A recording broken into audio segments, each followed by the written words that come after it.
Okay, so yesterday we started with 5.2, looking at part one. So we just looked at a few examples of issues that affect young people in Australia. So namely, some of them were like drug use, alcohol use, smoking, and basically injury as well, okay? And we talked about how some of them can affect the others. So for example, if you consume a lot of alcohol, you might be more likely to get into an injury. Okay, so we just looked at a few factors or a few youth health issues there. Today we're going to continue looking at another three or four issues that affect young people. And the first one we're looking at is called weight issues. Okay, we've already covered weight issues a lot in Unit 1 so far. So I'm not going to go into extreme detail, but the two kinds of weight issues that young people will kind of experience is either young people will be overweight or obese, or they'll be underweight and in the category of like an eating disorder or something. So obviously, if we look at the majority of young people, we're likely to have a higher percentage of young people who are overweight rather than underweight in Australia. Okay, and that's because, again, Australian young people, Australian youth tend to have a lot of junk food, a lot of processed foods and all that stuff. Now, generally what happens is that in order for you to gain weight, your calorie intake or your energy intake has to be higher than your output, which means that you have to be eating more food or drink than you're burning or than you're exercising. Because portion sizes are quite big in Australia, not as big as like America's standards, young people tend to not really have a really good nutritional literacy or nutritional knowledge of what constitutes a portion. They might eat a whole packet of chips when the serving size was actually a quarter of the packet. Okay, so it's very easy for youth to become overweight because of that. Now, how does this then affect their health and well-being? Well, number one, if you're a youth and you're overweight or obese, your physical health and well-being is obviously going to decline because you're heavier than your BMI or body mass index is kind of expecting you to be. You're also going to be at a higher risk of different types of diseases like cancer and type 2 diabetes. It's going to affect your mental health and well-being because you're going to be more stressed, you're going to be more anxious, and you're going to have like low self-esteem and low self-confidence. And obviously, if you're overweight or obese as a young person, you're going to kind of feel sad, you're going to feel upset, you're going to feel disappointed in yourself, which is emotional health and well-being. And obviously, the research shows that overweight or obese children and young people are more likely to be bullied than their normal weight or healthy weight counterparts. Okay, so basically, that's just looking at the different things for overweight and obese. Now, what about underweight? We haven't really covered this concept of being underweight as much so far. So if you're underweight as a young person, that can also affect your physical health and well-being. So in the same way there's this concept of fat shaming, you've also got this concept of skinny shaming as well. Okay, so oh my God, she looks like a stick, or oh my God, like he could, like he could just blow away, like he's that thin. So obviously we have to remember that a person who's underweight or a young person who's underweight can just as well be picked on for their weight as an overweight or an obese youth. Okay, so number one, when you're underweight, and you'll find that a lot of people with eating disorders actually have really weak immune systems. So obviously, because their body weights are so low, they don't have enough fat within their body to actually promote that proper development of body systems. Okay, and obviously contribute to all those chemical kind of reactions within the body. Also, when you're underweight, you're more likely to feel weak and you're not going to be able to concentrate well in school, which is going to affect your mental health and well-being. That could also lead to lower self-confidence and lower self-esteem as well. And you might also feel upset or disappointed. So kind of similar things to young people who are overweight or obese, but just with reference to underweight. Okay, so that's basically talking about weight issues. We already know what weight issues are defined as, but what are the contributing factors? Okay, number one, we already talked about this. Young people tend to have poor diets filled with unhealthy snacks and sugar-filled drinks. So a lot of the time, Coke, a can of V, a Slurpee, all those things are really filled with sugar. And a lot of the time when you drink sugar, it's actually less noticeable. A lot of people think that it can't put on weight through drinks because they're like drinks and they just go through you, but that's not actually how it works. In fact, a lot of the obesity and overweight issues in Australia are mostly due to soft drinks and things like Slurpees and that kind of stuff, like sugar-filled drinks. Okay, so obviously poor diets is one clear reason. Another thing which I've already talked about is large portion sizes.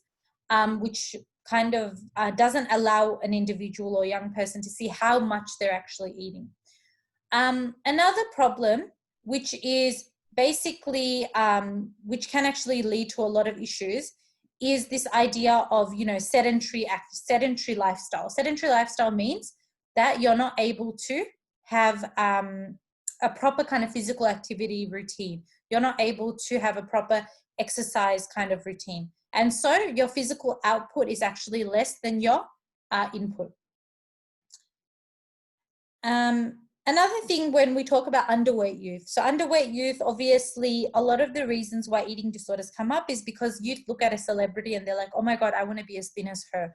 Oh my God, I want to be as, as built as this male celebrity or whatever. So obviously, when we're talking about underweight, we're talking about societal pressures to look a certain way, to look like somebody or a celebrity or a sports star that the young person looks up to.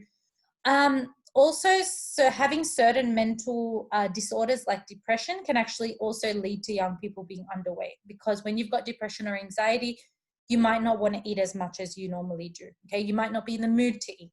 And so as a result of that, because you're restricting your diet, automatically you start to lose weight and are at risk of becoming underweight. Okay, so it's really common sense, not really difficult stuff on this slide here. So this is just a little infographic just to show you guys something visual, talking about body image. Body image is at the heart of all weight issues for young people in Australia. So whether you're overweight, whether you're obese, whether you're underweight, your body image is affected, either positively or negatively. A lot of the time it's negative, okay? So they did a survey for Australian high school girls Australian high school girls. And what they found was that 76% of girls in this survey wrote that they wish they were thinner. 50% had tried to lose weight through some kind of diet or exercise regime. And only 16% were actually happy with the weight that they were at. So this kind of shows you that as young as your teenage years, a lot of girls in Australia are wishing that they were thinner. Okay, so this is kind of a weight issue in itself. Poor body image can obviously lead to a range of issues and a range of disorders, which are very similar to the kinds of things that can come up from simply being overweight or obese or underweight as well. Okay, now remember, just because you're underweight, it doesn't mean you can't get heart disease. In fact, a lot of people who are underweight can actually experience heart failure because their body doesn't have the energy to pump blood to their heart anymore, okay, in extreme cases. Okay, some people with who are really underweight or who have certain eating disorders, their hair starts falling out. Their skin, they get wounded very easily and the wounds never heal because their skin doesn't have that energy or those fatty cells to basically heal over that wound.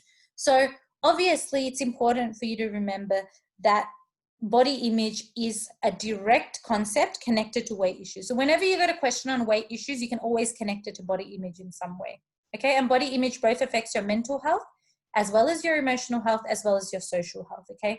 Because people with poor body image are less likely to want to make new friends or want to form new social connections or relationships.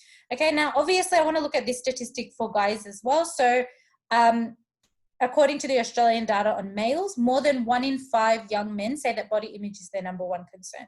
Now, this isn't just a matter of, Australian boys or Australian males wanting to be thin.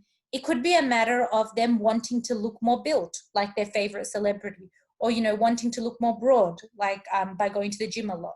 Okay, so although the statistics are not as dramatic for males as they are for females with reference to body image, males still experience body image issues, okay? And they can still experience weight issues in a same kind of intensity or at the same level that females do. So the next thing that we're looking about is sexual health. So obviously, sexual health is related to sexually transmitted infections, relationships, safety, and respect. So that's all to do with like safety and respect is more to do with things like consent and all that stuff, okay? And being respectful towards your partner and all that stuff. So obviously, Australian youth who are sexually active, who participate in unsafe sex practices, obviously have an increased risk of developing STIs because just like any other infection, if you've got an STI, that can actually be passed on from one person to another. STIs such as chlamydia and syphilis have short-term and long-term effects, but generally almost every STI will increase an infection within the body and will cause chronic pain within the reproductive organs or within the reproductive body parts. So things like cervix, pelvis, and uterus for females can be affected if you've actually got chlamydia or syphilis. And for males, like the prostate and all that stuff can get affected. So other STIs, which are a little bit more serious, things like HIV, herpes, they can be a little bit more serious because there's not like a lot of really guaranteed cures out there for these just yet. And they can have more serious effects in the sense that they can affect different parts of the body as well. Miss, can you get this like without like being sexually active? No. So you cannot get chlamydia, syphilis, HIV, or herpes without sexual activity. No. So, I thought like, suppose I heard that if you touch like a needle or something, you can get it. Oh, but then that's not an infection of a sexually transmitted nature.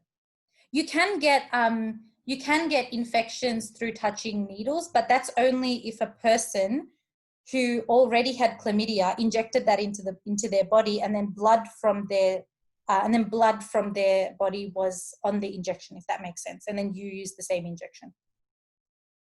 Yeah. So it's chlamydia and syphilis are sexually transmitted through body fluids or through blood contact. So the blood contact is basically where you're talking about like transmission of the disease through like needles and things like that. Okay. It's not common though, because a lot of the time you wouldn't be using the same needle as someone who has chlamydia or syphilis. But again, STIs is a big issue because especially with STIs that are not HIV or herpes, they're not obvious to the naked eye. So you can't just look at someone and say, okay, this person has chlamydia or this person has syphilis or this person has gonorrhea. It's not like, it's not obvious. So a lot of people can actually hide that they have an STI because, as you know, in society, people with STIs are often laughed at. They're often excluded. People don't want to be around them. So a lot of the time, even young people might want to hide the fact that they have an STI. Okay, so that's what STIs, the nature of the spread of STIs is kind of about. Miss? Yes? Can I leave and join on another device? I don't think I have charger. Yeah, that's okay. Yeah, you can do that. Okay, so what are the contributing factors to poor sexual health? Now, number one, there's a lack of knowledge and low health literacy regarding safe sex practices.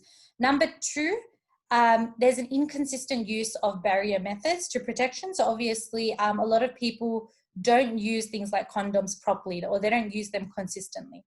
Okay, when we're talking about low health literacy regarding safe sex practices, what it is, it's basically your basic health knowledge about what constitutes a safe sex practice or how you can have, sex in a safe way.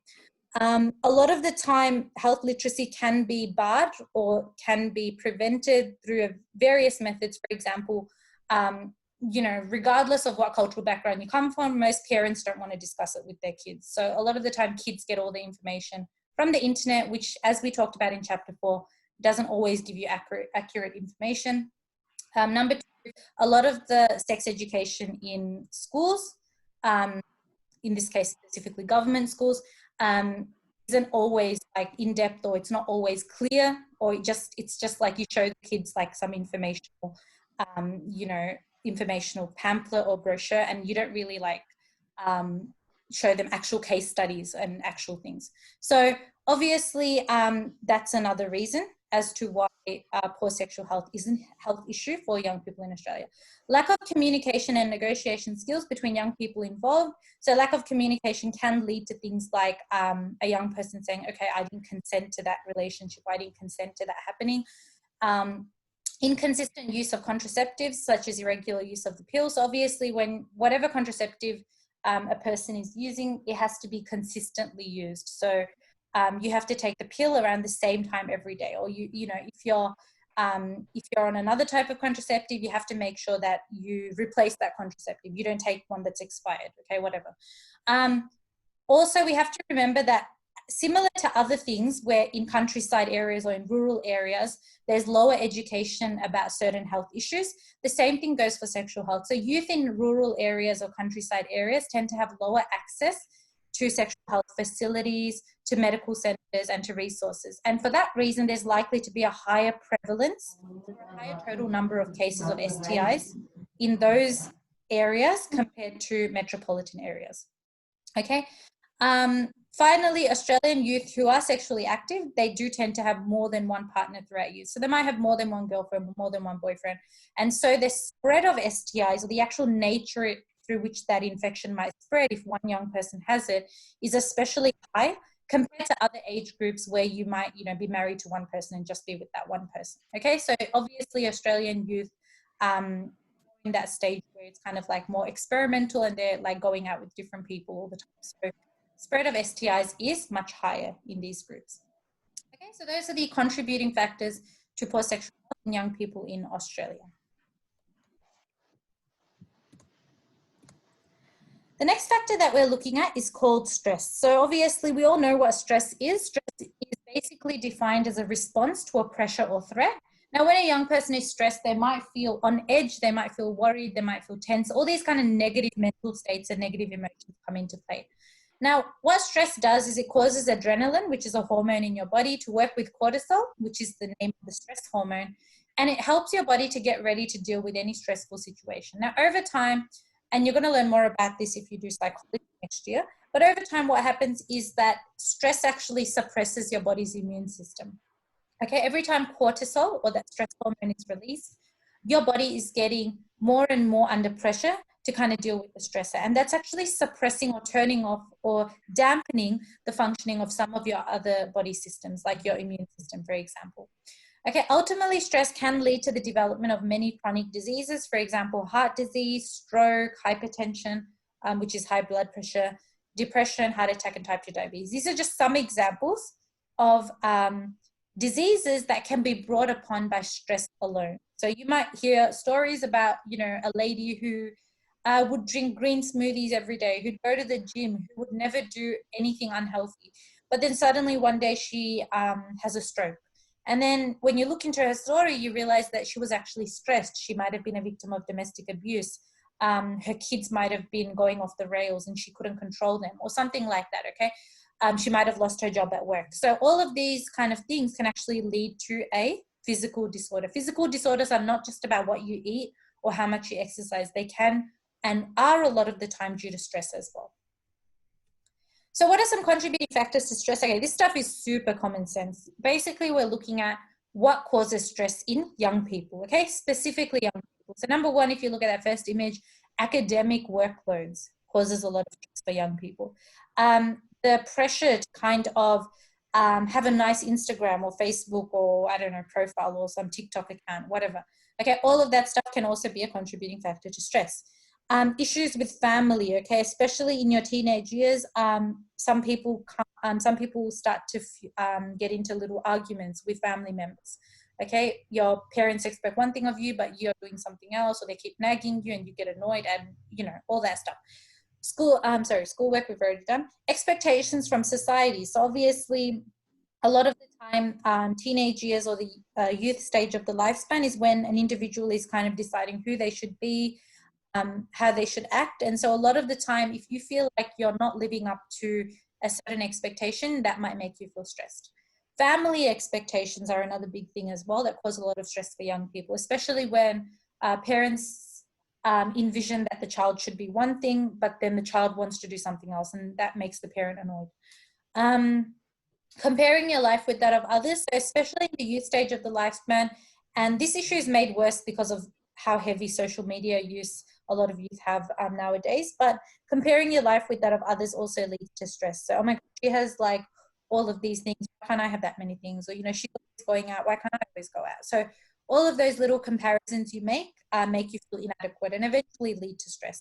Body image we've already looked at, and again, bullying is a big issue that leads to stress as well in the teenage stage of the life, especially if you're being excluded from a certain social group, or people are kind of making fun of you for a certain reason. Okay, so that can again lead to stress as well.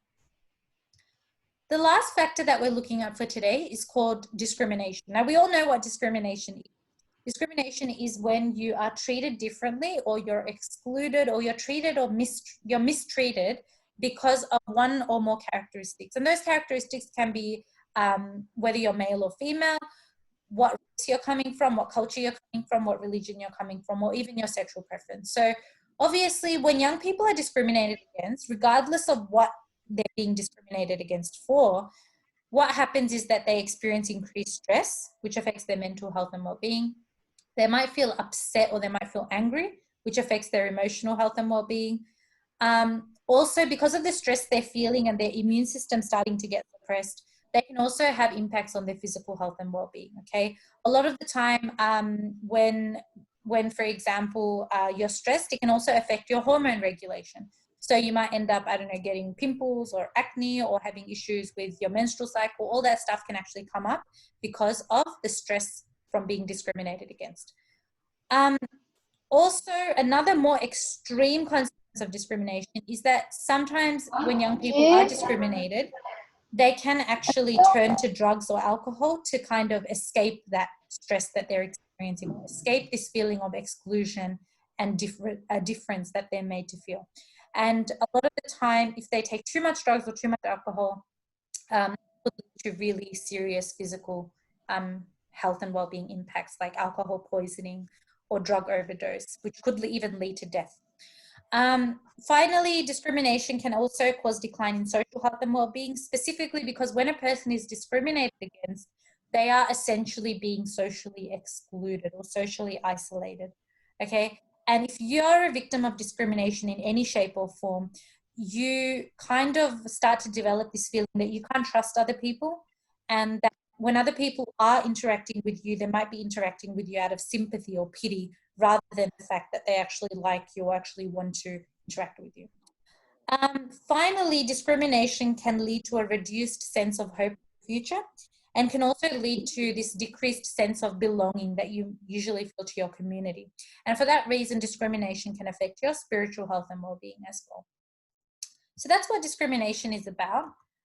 You can again link that to any type of discrimination in any example you want, talking about, you know, gender or culture or whatever. So obviously, when we're talking about Australian youth, the government did another survey where they asked young people, okay, in terms of the discrimination you've experienced, what has been the main kind of discrimination, or main form or main source of discrimination that has been directed towards you? And this report, or this survey, found that the top kind of factors for young people being discriminated against were, number one, gender.